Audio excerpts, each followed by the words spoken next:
नमस्ते विद्यार्थी मित्रों, कैसे हो आप बच्चों। आगे के वीडियो में यह 5 धरती को महकाए समझ लिया। अब हम इस वीडियो में आपको नई इकाई सिखाएंगे। बच्चों, हमारी इकाई का नाम है सुबह। सुबह यानी क्या, आपको पता ही है। सुबह यानी सवेरा। सवेरा किस तरह की बात की गई यहाँ। सुबह पाठ का नाम क्यों दिया गया है। तो बच्चों, हमारे आसपास ऐसे कई लोग रहते हैं जो शारीरिक कमी के कारण कुछ काम नहीं कर पाते। कुछ लोग उनकी शारीरिक कमी होते हुए भी कुछ आगे निकल जाते हैं। हमने ऐसे कई उदाहरण देखे हैं और ऐसे कई लोग देखे हैं उनकी शारीरिक कमी के कारण भी वह जीवन में आगे बढ़ने का प्रयत्न करते हैं। तो आज हम एक ऐसी ही इकाई पढ़ने जा रहे हैं। चलो, क्या है इस पाठ में हम देखते हैं। बाल दोस्तों, आपने कई सारी कहानियाँ सुनी होंगी। आज हम एक ऐसा प्रसंग सुनेंगे जो आपको सबको जीवन में जीने का जज्बा देगा, यानी कि जीने की आशा देगा। एक लड़की की हिम्मत कैसे अपनी विकलांगता को हावी होने से बचाती है, यहाँ हमें ये समझना है। एक लड़की की कहानी है ये। जो हमारी इकाई ही एक प्रसंग कथा है। प्रसंग कथा यानी क्या, किसी के जीवन में जो बनी हुई घटना है, ऐसा एक जो प्रसंग हो उसे प्रसंग कथा कहते हैं। तो बच्चों, विकलांग कई होते हैं। विकलांग होने के कई कारण भी होते हैं। कुछ एक्सीडेंट के कारण विकलांग हो जाते हैं, कुछ शारीरिक कमी के कारण विकलांग हो जाते हैं, और एक रोग ऐसा है कि जो बचपन में ही अगर बालक को लग जाए तो उनको बचपन से ही विकलांगता आ जाती है। तो ऐसा क्या है इस पाठ में, चलो हम समझते हैं। यहाँ जो पाठ है उन पाठ को आपको पढ़ना है। पहले हम पढ़ेंगे, बाद में उसे समझेंगे। सुबह सुबह रेशमा ने देखा कि घर के लोग सभी सफाई में व्यस्त थे। कोई सामान झाड़ रहा था तो कोई मकड़ी के जाले उतार रहा था। रेशमा ने सोचा, आज कोई जरूर खास बात। माँ, आज कोई खास बात है? सब इतनी सुबह उठकर घर की सफाई में जुटे हैं। रेशमा ने उत्सुकता से पूछा। हाँ बिटिया रानी, त्योहार के दिन है, भूल गई क्या? पहले से ही साफ सफाई हो जाए तो हम त्योहारों का आनंद ले पाएंगे। माँ ने प्यार से रेशमा के गाल को सहलाते हुए कहा। ओह, मैं तो एकदम भुलक्कड़ हो गई हूँ। पर माँ, आपने मुझे तो कोई काम सौंपा ही नहीं, मैं क्या करूँ बताओ। अब माँ कहती है, अच्छा चलो पहले नहा धोकर तैयार हो जाओ, फिर बताऊंगी। बहुत से काम है, मैं भी आपकी मदद करना चाहती हूँ, माँ ने कहा। चलो, यहाँ हमने जो पाठ पढ़ा उनको अब हम समझते हैं। देखो, यहाँ कौन है रेशमा, जो कुर्सी पर बैठी है ना, कुर्सी क्या बोलेंगे, कुर्सी। जो कुर्सी पर बैठी जो बच्ची है उसका नाम है रेशमा। और जो उनके सामने खड़ी है वो कौन है, उनकी माँ। अब सुबह हुई। सुबह उठकर रेशमा बाहर निकलती है। तो बाहर निकलते ही सबको काम में लगे हुए देखती है, यानी कि काम में व्यस्त देखती है। तब रेशमा पूछती है, माँ, आज कोई खास बात है? सब इतनी सुबह उठकर घर की सफाई में जुट गए हैं, यानी कि लग गए हैं। सभी लोग काम में लग गए हैं। आज ऐसा क्या है? अगर हम दैनिक कार्यों में से एक दिन कुछ नया देख जाए तो हमें पता चल जाता है कि आज घर में कुछ खास है। सभी इसलिए सुबह उठकर सब तैयारी में लग गए हैं। तो वैसे ही रेशमा के घर के सभी लोग काम में लग जाते हैं। तो रेशमा पूछती है कि माँ, आज क्या बात है? तब उसकी माँ कहती है, हाँ बिटिया रानी, त्योहार के दिन है, भूल गई क्या? त्योहार के दिन, त्योहार यानी पर्व, त्योहार के दिन है। त्योहार एक ऐसा है जिसमें सभी लोग घर की साफ सफाई करते हैं, कुछ नए कपड़े खरीदते हैं, कुछ नई चीज़ें लाते हैं और घर की सजावट करते हैं। और घर में नए नए पकवान बनाते हैं। तो ऐसा हमारा क्यों कौन सा त्योहार है बच्चों? आप सोचकर बताएंगे। चलो अब हम आगे जाते हैं। ओह, मैं तो एकदम भुलक्कड़ हो गई हूँ। रेशमा को तो मालूम ही नहीं था कि कौन सा त्योहार आने वाला है। ये कौन त्योहार है आप सोच कर मुझे बताएंगे। चलो अब रेशमा क्या कहती है? ओह, मैं तो एकदम भुलक्कड़ हो गई हूँ। भुलक्कड़ यानी कि भूलने की बीमारी।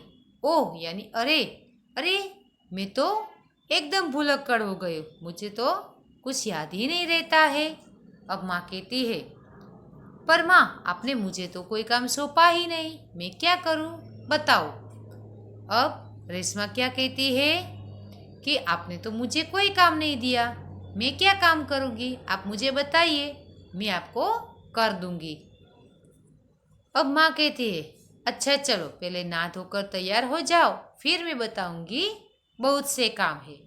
अब माँ क्या कहती है कि तुम तैयार हो जाओ, फिर मैं तुम्हें बताऊँगी कि तुम्हें कौन सा काम करना है। मैंने तुम्हारे लिए काम सोच कर ही रखा है। माँ मैं भी आपकी मदद करना चाहती हूँ, यानी कि घर के सभी लोग काम कर रहे हैं तो मैं भी कुछ आपको हाथ बटाना चाहती हूँ। मदद तो मैं जरूर लूँगी, मैंने तुम्हारे लिए कई काम सोच रखे हैं। यहाँ क्या कहती है उसकी माँ? मैंने भी तुम्हारे लिए कई काम रखे हैं, मैं तुम्हें जरूर बताऊंगी। ना धोकर नाश्ता कर लो फिर बताऊंगी। माँ क्या कहती है? पहले नाश्ता कर लो, ना धो लो, फिर मैं तुम्हें काम आप देती हूँ। यहाँ रेशमा की विकलांगता है, उसका कारण क्या है? चलो सुनते हैं। माँ ने रेशमा को उसकी पहिए वाली कुर्सी पर बिठा दिया। माँ उसको क्या कहती है करती है? उसको पहिए वाली जो कुर्सी है उसमें बैठा देती है। उसको पहले पहिए वाली कुर्सी पर क्यों बिठाते हैं? माँ उसको पहिए वाली कुर्सी पर क्यों बिठाती है? चलो हम जानते हैं। देखो, रेशमा ने अपनी पहिए वाली कुर्सी को धीरे धीरे धकेला और अपनी दैनिक कार्यों में लग गई। दैनिक कार्य यानी रोजिंदे कार्य, जो हम सुबह से उठकर जो सबसे पहले नहाना, खाना, दातुन करना, ये जो सब काम करते हैं ना, उसे दैनिक कार्य कहते हैं। तो ये दैनिक कार्य करने में लग जाती है। अब रेशमा की विकलांगता का कारण क्या है जानिए। रेशमा जब 5 साल की थी तभी उसके दोनों पैर काम नहीं करते थे। निकम्मे हो जाना यानी काम नहीं करना। यहाँ जब रेशमा 5 साल की हुई तो उसे उनके जो दोनों पैर है वो निकम्मे हो जाते हैं, यानी कि कुछ काम नहीं करते हैं। उसे बहुत तेज बुखार हुआ, यानी कि बहुत ज़्यादा बुखार के कारण घुटनों से नीचे दोनों पाँव एकदम बेजान हो गए। यानी कि जो घुटनों के नीचे का पैर है वो पैर काम करना बंद कर दिया। बेजान हो जाना यानी निर्जीव हो गए। बहुत इलाज करवाया, यानी कि बहुत उसके लिए इलाज करे, लेकिन रेशमा के पाँव में जान नहीं आई। उसे क्या हो गया? पोलियो हो गया था। पोलियो बच्चों में ज़्यादा होती है। पोलियो के जो रसीकरण है, यानी कि पोलियो की जो 2 बूंदे हैं, सभी बच्चों को जरूर देनी चाहिए। आपके आसपास कभी छोटे बच्चे दिखाई दे तो 5 साल के बच्चों तक को, जन्म से लेके 5 साल के बच्चों को हमें पोलियो की बूंदे जरूर देनी चाहिए। हमारे सरकारी जो अस्पताल होते हैं वहाँ बच्चों को पोलियो की बूंदे मुफ्त में दी जाती है। तो आपके आसपास भी जब भी पोलियो की बूंदे का जो टीकाकरण आए, उन टीकाकरण को आप अपने आसपास के बच्चों को जरूर लगवाना। यहाँ क्या होता है? रेशमा को पोलियो हो जाता है और पोलियो के कारण क्या होता है? रेशमा के दोनों पाँव बेजान हो जाते हैं। रेशमा बहुत हिम्मत वाली लड़की थी। शुरू शुरू में जरूर दूसरों की सहायता लेनी पड़ती थी। अगर हमारा एक पाँव यानी एक पैर या एक कान अगर काम करना बंद हो जाए, एक आँख काम करनी बंद हो जाए, तो शुरू शुरू में हमें बहुत दिक्कत पड़ती है, यानी कि मुश्किल ही पड़ती है। और धीरे धीरे हम काम करना सीख लेते हैं। परंतु अब वो 11 साल की उम्र में वो अपने सारे काम स्वयं कर लेती थी।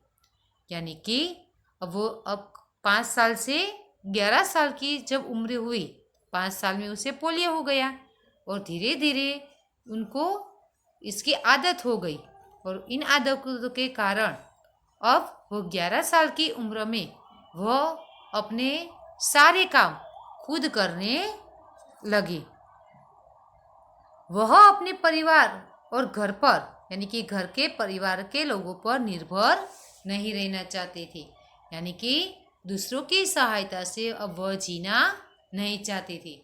वह अपने आप जीने के लिए कुछ आगे कर वह अपने आप यानी कि स्वयं खड़ा होना चाहती थी।